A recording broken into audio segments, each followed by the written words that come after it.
বছর পর ঘরের মেয়ে এলো বাপের বাড়ি, আলতা সিঁদুর দিয়ে সাজিয়ে দি, পরিয়ে দি লাল শাড়ি।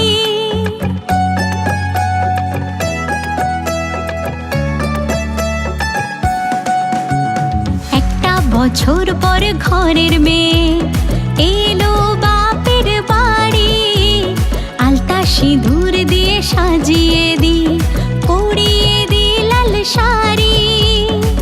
বাজা ঢাক্কা সুর বাজা, বরণে ডালা সাজা, বোধনের সময় বয়ে যা